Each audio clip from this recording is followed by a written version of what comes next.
Welcome back. અત્યાર સુધી તમે પોલીસ અને તંત્ર દ્વારા આરોપીઓના ઘર પર બુલડોઝરની કાર્યવાહી જોઈ હશે, પરંતુ ભરૂચમાં એક ચોંકાવનારી ઘટના સામે આવી, જેમાં 6 લોકોએ આરોપી સહિત તેમના સંબંધીઓના ઘર પર પણ બુલડોઝર ચલાવીને તેને તોડી નાખ્યું।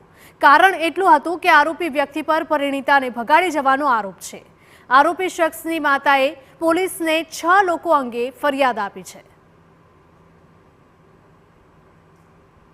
ભરૂચના જંબુસરના કારેલી ગામમાં પરિણીતાને સ્થાનિક યુવક ભગાડી ગયો હતો અને તેથી ગામમાં બબાલ થઈ હતી।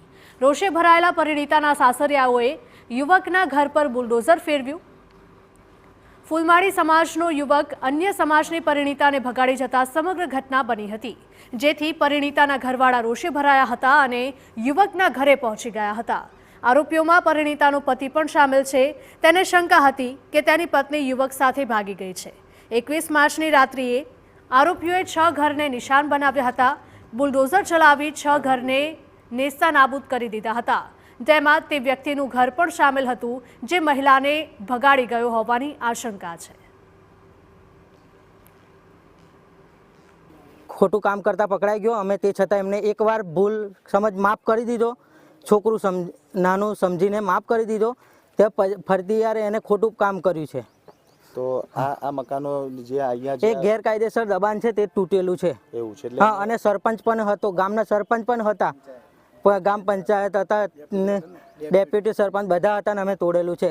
કોઈનું મકાન તૂટ્યું હોય તો જોઈ લો। ગેરકાયદેસર જે આગળ જે છાપરા નીકળેલા હતા ને, એ લોકો જેમ જેમ આગળ વધ્યા હતા એ જ દબાણ તૂટેલું છે।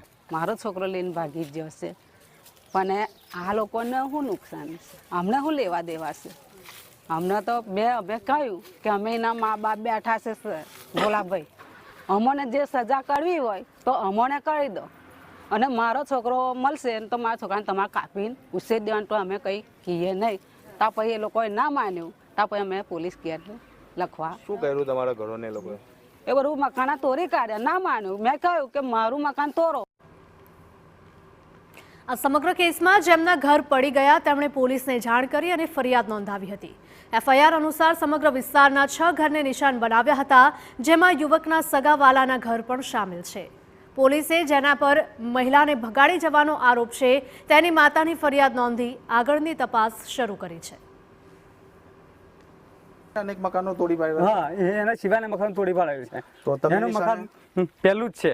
તમે એની સામે શું કાર્યવાહી કરી છે? એની સિવાય તો અમારા સરકાર જે પગલાં લે એની કાર્યવાહી તરીકે અમારે ઉભું રહેવું પડશે ને। પોલીસ ફરિયાદ કરી છે તમે? કરી છે પોલીસ ફરિયાદ।